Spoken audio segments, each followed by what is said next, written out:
Welcome বন্ধুরা, আমি আলু পটল ডালনা তৈরি করছি। আপনারা স্কিপ না করে দেখতে থাকুন। এই জন্য আমি কড়াইয়ে তেল দিয়ে আর এর মধ্যে গোটা জিরে আর তেজপাতা ফোড়নে দিলাম। এটা সামান্য দেখে মেরেচের গন্ধ বেরোলে আমি এর মধ্যে আলু আর পটল টুকরো করে কেটে রেখেছিলাম, এটা দিয়ে দিলাম। দিয়ে এরকম লাল লাল করে ভেজে আমি তৈরি করব। আপনারা দেখুন এবং এইভাবে আপনারা অবশ্যই ঘরে তৈরি করে দেখবেন আর আমাকে কমেন্টে লিখে জানাবেন কেমন লাগলো। এটাও খুব টেস্টি হয় খেতে। এরকমভাবে ভেজে ভেজে আপনারা অবশ্যই তৈরি করবেন। এবার আমি আলু পটলটা ভালো করে ভেজে নিচ্ছি। দেখতে থাকুন আমি কীভাবে করছি।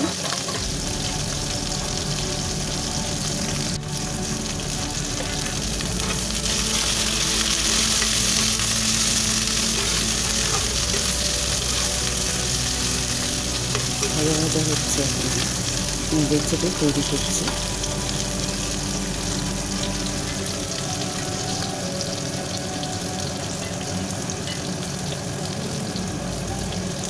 এর মধ্যে আমি এবার স্বাদ মতো নুন দিয়ে দিলাম।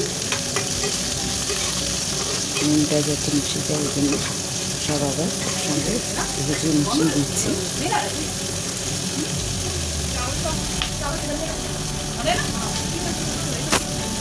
আপনারা আমার নতুন নতুন রেসিপি পেতে হলে অবশ্যই সাবস্ক্রাইব করবেন, আমাকে সাপোর্ট করবেন। সাবস্ক্রাইব করলে অনেক নতুন রেসিপি দেখতে পারবেন। লাইক আর শেয়ার করবেন।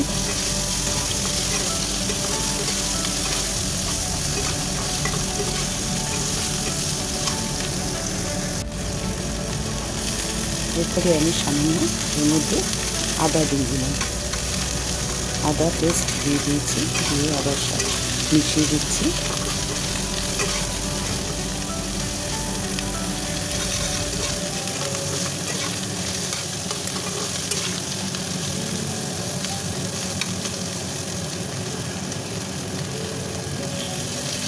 একটা টমেটো দিয়ে দিলাম, কাঁচা লঙ্কা দিয়ে দিয়েছি,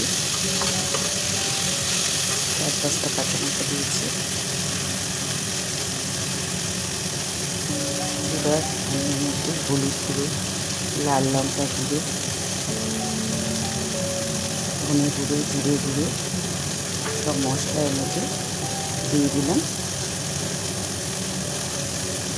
দিয়ে আমি এটা নেড়ে চেড়ে এর মধ্যে এবার আমি ভালো করে ভেজে নিয়ে জল দিয়ে ঘি গরম মশলা দিয়ে নামিয়ে দেবো।